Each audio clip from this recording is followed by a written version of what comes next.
thanks first of all to the Lord for yet again, giving us another day to be able to experience the warmth of life. We give thanks and praise to Him that despite all the challenges that we have gone through, we still stand here today celebrating another Pavurulun Afi Festival. Alam niyo po, madami na tayong pinagdaanan. And I know that you heard what Ma'am Vanji said a while ago, that this trade fair and food fair is actually not about us, but about the people of Tuguegarao, the entrepreneurs that you would want to help create an avenue for them to be able to display their products, for them to be able to showcase what they have, what they are, who they are, not only to the people of Tuguegarao, but the rest of the region as well. Kung tutuusin po, pwede naman kaming mag-celebrate ng mas maliit, hindi gaanong grandioso, but we wanted people outside of Tuguegarao to get to know us more. More than what they hear, more than what they read from the news, or what they watch from the from television, and hear from the radios and social media. We wanted to give our locals the avenue to promote our own products here in the city. Sa totoo lang po, minsan ang hirap na gawin, no, kung madami tayong mga obstacles na nararanasan. But when we came into office, we promised everyone that we would be transparent and we would be serving the people the way they deserve to be served.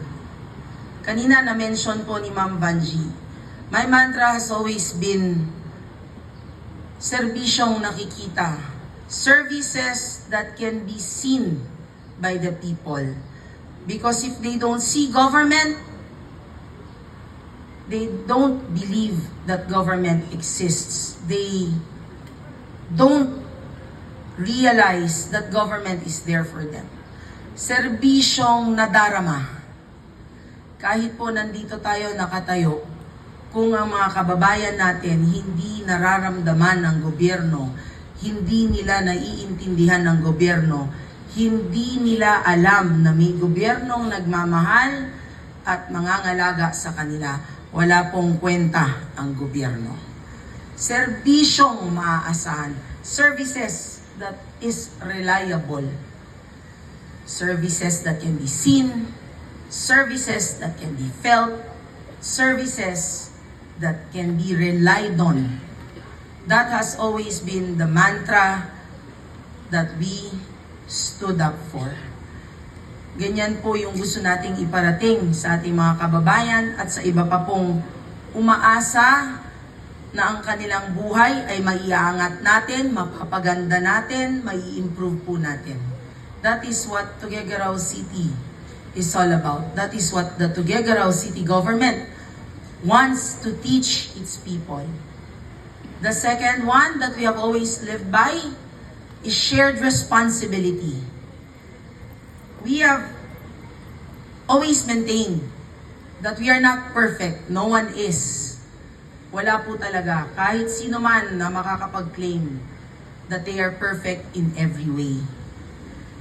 We have called on the people, we have called on our partners, we have called on our stakeholders, each and every individual in the city,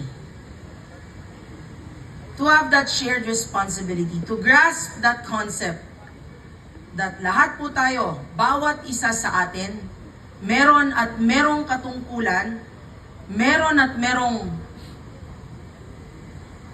pangangailangan na tumindig kasama ng gobyerno kung gusto nating makita na napakaganda ng ating syudad at ng ating buhay at kinabukasan ng mga anak natin. Those two things, when we are able to deliver and when we are able to follow, inculcate into our culture, will certainly guarantee lives that will be transformed, lives that are better than what we have experienced so far. Dalawa lang po yan. That is why we insist on actually celebrating the way we do. Because this is a culmination of all those things put together. Serbisyong nakikita, nadarama, at maasahan, and the shared responsibility between the government and its people and its partners. I would like to thank everyone who has made this possible. You have no idea. Ako po, I gave the marching orders. I told them, Ma'am Vanji, Uncle Johnny, all the department heads, make it happen. This is what we want. This is what we need people to feel, see, and rely on. Ang dami na nangyari sa ating lahat, no? Umiikot kami ngayon nila General Aglipay. And I tell people, we have a vision. We share his vision of a one Cagayan and one Tuguegarao. It has been so long that we have actually been united. And we share the same call, I believe, with all the local leaders as well as the people,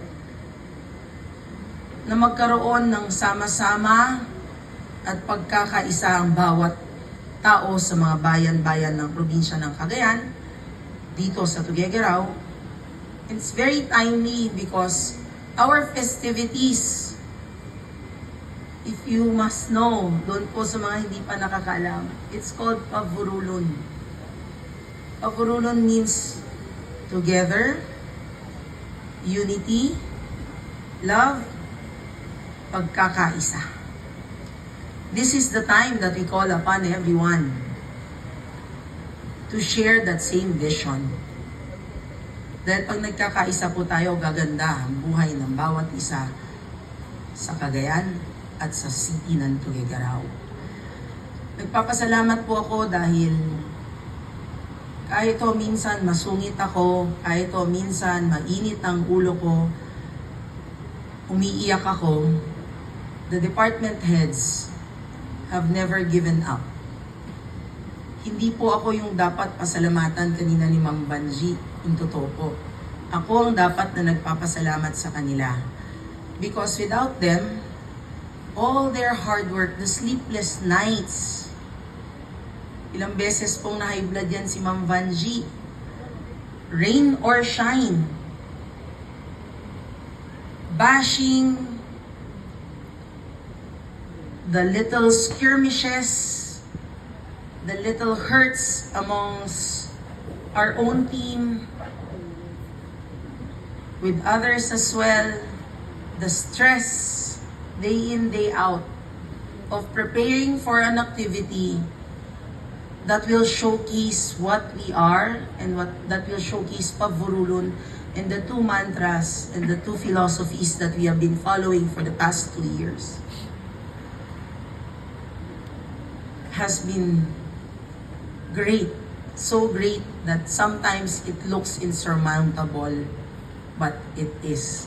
Because here we are now, standing in front of you under the sun, the very, very hot sun, and yet people are here, gathered together, trying to get a feel of what it is that we are offering. Kayo pong mga department heads, sobra-sobra ho ang pasalamat ko sa inyo. Through thick and thin, hindi po tayo nag-iwanan. Minsan tulog na ako, nasa grounds pa kayo. Yung stress, lalo ng mga taga-GSO, Engineer Ken Calubaki, and his team who continue to go around the city to take care of our lights, our infrastructures, Engineer Emil, Ma'am Vanji's agricultural team, yung City Mayor's Office, administrators, the budget, nababaliw na po si budget sa amin minsan. Kasi ay nakalimutan po palang isali sa program of works. Ay, Ma'am Lut, pasensya na, yung contingency na limutang isama. Kailangan pang umakyat sa konseho, manggugulo na naman tayo doon. And they find ways. No? They find ways. Salamat doon sa pagmamahal ninyo sa akin. Nararamdaman ko. Alam kong mahal niyo ako.